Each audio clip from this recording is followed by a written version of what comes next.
Welcome to a special edition of the Power Lunch on LinkedIn Live. I'm Rhett Power, your host. As you know, we do this program every Tuesday, Wednesday, and Thursday around 12 noon Eastern Standard Time on LinkedIn's new platform. My promise to you always is to bring you special people, thought leaders, CEOs, best-selling authors, people who are doing good things in the world and who we can learn from. And that's no exception today with my guest. The fun part about this show is that it can be interactive if you ask questions. So please ask questions of us on social media, because we're broadcasting not only on LinkedIn, which is the best platform for you to ask your questions, but we're also broadcasting on Facebook, Twitter, YouTube, and on all with the help of Social Live, which is a new platform. Now, if you like the program, give it a share or a like. Let other people see what we're doing, and so that other people can learn from our guest. Now, today, as I said, my commitment to you is to bring you top-notch people that we can learn from. I have got Bob Burg today. Bob is a sought-after speaker. He speaks on sales, marketing, and influence. I think he's approaching 2 million books sold, and just an amazing leader, an amazing thought leader in this field. Books have been translated into 28 languages, I think. And Bob, we're going to talk about the Go Giver series of books today, which is a project that you've been working on. And Bob, but I do appreciate you coming on the show and taking the time. Oh, it's my pleasure, Rhett. Great to be with you. Oh, thank you so much. We'll get to the Go Giver series in a little bit, but I remember you from one of the first books that you wrote. I don't think it was your first, but it was one of the first that I remember reading, which was Endless Referrals. Right. And in today's world, we're in a social media driven, online driven world, right? And does endless refer? I mean, does the sort of the principles that you talked about in that book, do they still apply today? Oh yeah. Really, when you think about it, referrals and introductions are still the best way to meet anyone. And despite all the social media platforms, which certainly gives us an opportunity to meet and connect with more people and create relationships and drive those relationships deep, and people we may never have gotten to meet. It's still, when you have people who are recommending you, referring you, introducing you, getting you the in and so forth, it really makes a huge difference. So it's really not a matter of it being one or the other, referrals or social media. It's being able to utilize social media in order to increase your referrals and introductions. How do you think a platform like LinkedIn can help do that? I mean, since it's a business-driven platform, are there some ways that you think people can use something like LinkedIn to help drive those referrals and build deeper relationships? Oh yeah, it's fantastic. I mean, one of the best parts about it is not only are you able to find who the people are who you want to meet, but also the people you want to meet who can introduce you to those people you want to meet, and you can kind of take that back, to ad infinitum. But you can also do your research a lot easier. LinkedIn is a great platform for being able to research. So you're not going in there cold, but you've actually got a lot of knowledge going in. So it really allows you to pick your spots a lot better and to create those relationships on a faster and much deeper level. But again, it always comes back, Rhett, to all things being equal, people will do business with and refer business to those people they know, like, and trust, not those computers they know, like, and trust. So you're still, with every contact, every touch, every conversation, every post, you still ask the question, is what I'm about to say or do or post or answer or comment, or does it serve? Does it bring value to other people? Does it inspire the know, like, and trust feelings? How do you so if I'm trying to build a relationship with you on a platform like that, do you have any tips or tricks or things that you think are really valuable for people? Let's say I want you in my professional network. because I as a writer, and I'm sure you get this as well, having a public profile, I get asked all the time for stuff, right? Oh, all the time. And there's such cold calls, and it's such a bad approach, because those go in the round file, or so to speak, or the delete. They go in the delete file when you Well, get a lot of polite no's, you know what I'm saying? right. Because the fact is, you just simply can't do everything for everyone.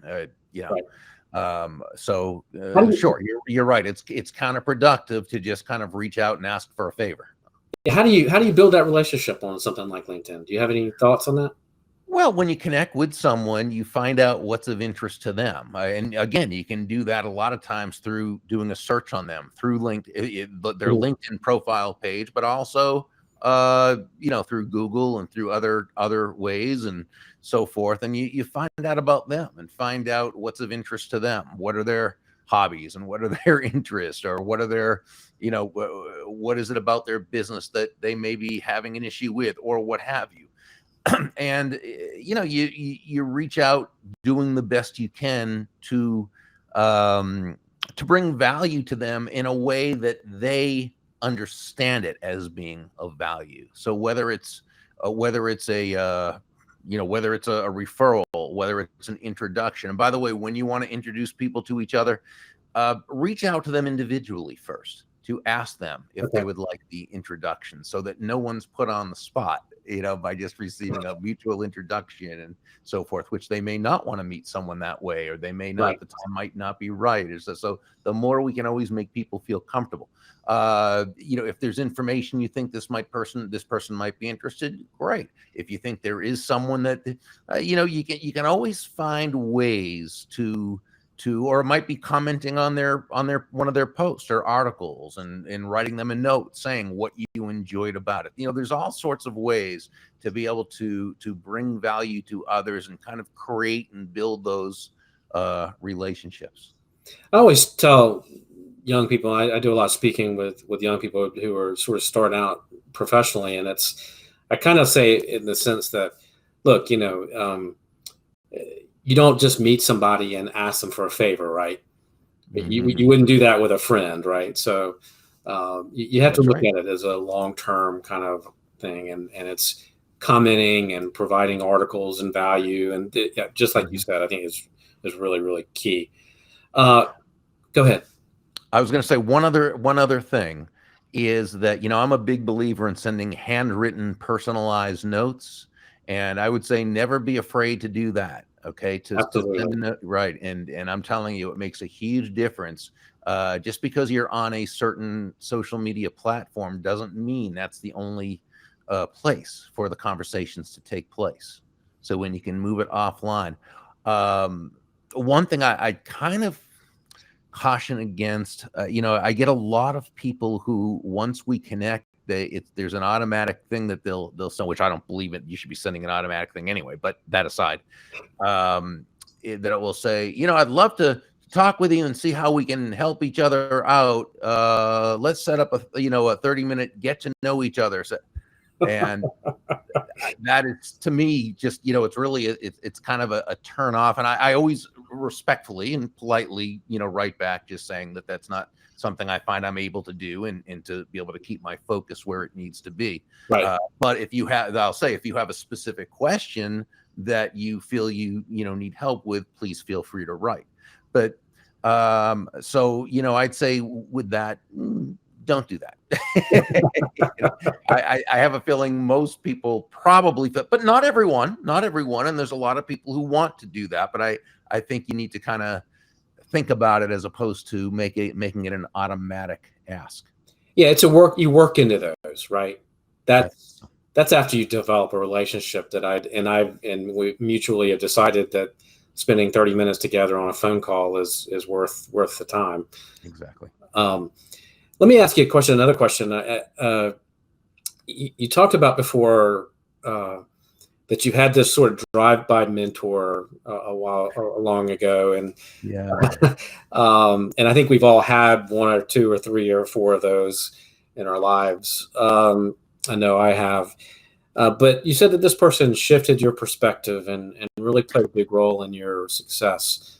Can you tell me about that or tell us about that? Sure, sure. And a drive-by mentor is someone, and my friend who's a great leadership speaker and teacher and author. Her name is Don Scumaci, and she's really a mentor of mine. And we kind of came up with this during a conversation, what we call drive-by mentors. And these are people who you didn't really know well, didn't necessarily have a relationship with, maybe you didn't really know at all, but they came along at just the right time with some advice that you were ready to hear and you needed to hear, and it ended up making a significant difference. Those are drive-by mentors. Right. So drive-by doesn't always have a good connotation, but in this case, it was something very good. And I remember I'd been in sales for a couple of years. I started in broadcasting, and then I always say graduated into sales, and I studied sales, learned it, got pretty good at it. But a couple of years into it, I still wasn't anywhere near where I should have been. And it was really because my focus was in the wrong place. And I remember coming back from a non-selling appointment. It was not non-selling by design. It was supposed to be a selling appointment. But, I really didn't do what was necessary. And meaning I didn't understand what that person needed. In other words, it was on me that didn't Right. take place. And I must have looked pretty disgusted because this guy, he was a much older guy. He wasn't even in the sales department. I think he was in engineering. I didn't know him very well. And I think he retired soon after that. He was one of these guys. He didn't say much, but when he said something, it was always profound. And I think he saw me sitting there with a disgusted look on my face, and Right. yeah, you're right. And he said, Burg, can I give you some advice? And I said, yeah, please do. And he said, if you want to make a lot of money in sales, he said, don't have making money as your target. Your target, he said, is serving others. Now, when you hit the target, you'll get a reward, and that reward will come in the form of money, and you can do with that money whatever you choose. But never forget, he said, the money is simply the reward for hitting the target. It ain't the target itself. Your target is serving others. And that was my epiphany, if you will, because that was what I needed to hear, that said, Burg, good salesmanship is not about the salesperson. Okay. Right. Good salesmanship is about the other person. It's that person you're choosing to serve. The sale itself is not about your product or your service, as important as your product or service is. It's about how it will be utilized by that other person in a way that brings immense value to their lives. In other words, the sale wasn't about me or my product. It was about the other person. And that's what I really needed to learn. And for some reason, when he made that statement, the target and the reward, that just really hit me at the right time. It's a light bulb moment. Changed everything for me. How'd you make that shift though? I mean, you got the advice. How do you put that into practice, I guess? I think you just do. I think you just do. Okay. And it doesn't mean that you immediately go 100% there and do it right at first, because you still got to break old habits, but you make the decision right there. Right. And you start making that a focus. Okay. So that's a different, and so you start having different conversations with the client, don't you? Yeah. You present it in a different way. Yeah. Different questions, totally different shift there. It was. Absolutely. Let's talk about the go-giver way. How can that help you succeed in business? Sure. And the go-giver, and really it's a series of books. Of three of them are business parables. One is not. They were co-authored with John David Mann, who's a fantastic writer and storyteller. And the basic premise is this, and we'll get to how that really helps you. The basic premise of the go-giver is that shifting your focus, just like the drive-by mentor, help you see, shifting your focus from getting to giving. And when we say giving in this context, we simply mean constantly and consistently providing value to others, understanding that doing so is not only a pleasant way of conducting business, it's the most financially profitable way as well. Okay. And, you know, Rhett, it's not for any, you know, la reasons or magical, mystical, karmic reasons or anything like that. No, it's that it's understanding that nobody's going to buy from you because you have a quota to meet. Right? They're not going to buy from you because you need the money or you have a mortgage payment to meet. And they're not even going to buy from you because you're a really nice person who believes in what you do. They're going to buy from you only because they believe that they will be better off by doing so than by not doing so. And in the basically free market economy in which we live, when I say free market, I simply mean no one is forced to buy from you or do business with anyone else. Right. So this is good, though. It's great because understanding this, that they're buying for their reasons, not ours, means as salespeople and entrepreneurs, we've got to put our focus on them. We've got to make it about them. We've got to make this whole process about the value we provide and communicate to them. This is why we say that money is simply an echo of value. Right. It's the thunder, if you will, to values lightning, which means nothing more than that the focus must be on providing value to, to the other person. And the money you receive is simply a very natural result of the value you've provided. Do you think, you talk about entrepreneurial spirit, do you think it applies to people who aren't entrepreneurs?